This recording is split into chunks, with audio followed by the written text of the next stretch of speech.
দীপ ভাইয়ের একটি কথা আমার বারবার মনে পড়ছে। তিনি একটি ভিডিওর মাধ্যমে আমাকে বলেছিলেন, অভিনব ভাই তুমি কিন্তু একদিন ভালো একটা পর্যায়ে যাইবা, ওই সময়ে কিন্তু আমাদের ভুলিয়ে যাইও না।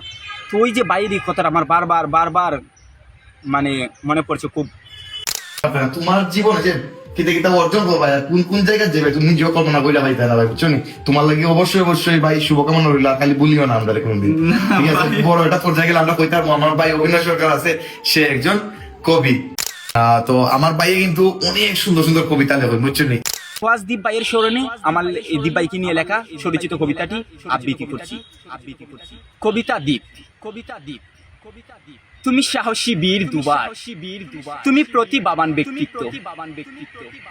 আমি কবিতা লিখে জানাবো দীপ ভাই, তোমার কর্মের কৃতিত্ব।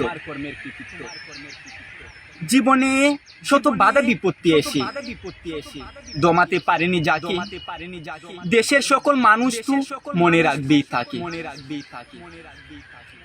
নিজের ইচ্ছা চেষ্টা থাকলে একদিন কর্মের হবে জয়। দীপ ভাই তুমি করে দেখালে সেই সাহসিকতার পরিচয়।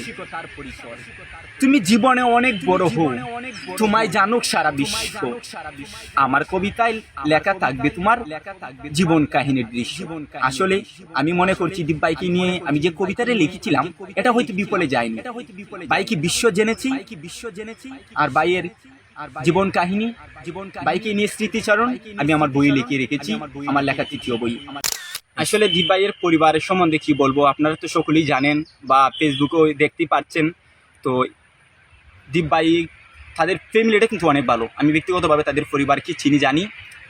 তারা খুব, তাদের মধ্যে যে একতা, মানে তাদের একটি পরিবার হচ্ছে আদর্শ পরিবার।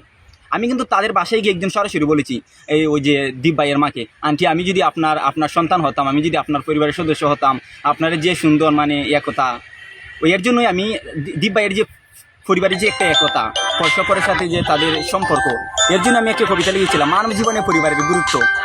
বলতে পরিবারের মানুষ যদি একে অপরের পাশে থাকে, একে অপরকে উৎসাহিত করে, তাহলে এই জীবনে অনেক কিছু করা যায়।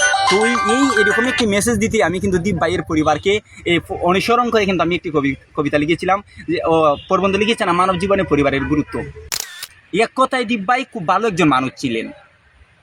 প্রত্যেকটা মানুষেরই কিন্তু একটা ভালো মন্দ দিক থাকে, কিন্তু দীপ ভাই মারা যাওয়ার পর দীপ ভাইকে নিয়ে যত নিউজ করা হয়েছে, আমি ব্যক্তিগতভাবে অনেক নিউজের অনেক কমেন্ট আমি পড়েছি।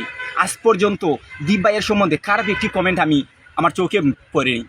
আর ব্যক্তিগতভাবে দীপ ভাইয়ের সাথে আমার খুব ভালো সম্পর্ক ছিল, ঘনিষ্ঠ সম্পর্ক ছিল।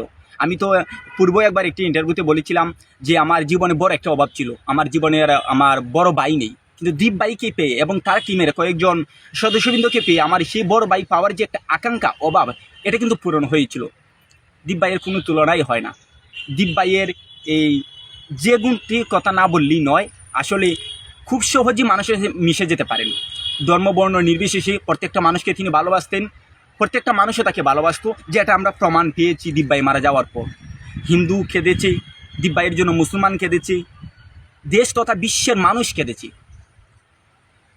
আসলে দীপ ভাইকে আমি অনেক ভালোবাসি। এটা যে শুধু আজকে আমি আসলে ক্যামেরার সামনে এসে বলতে চাই না।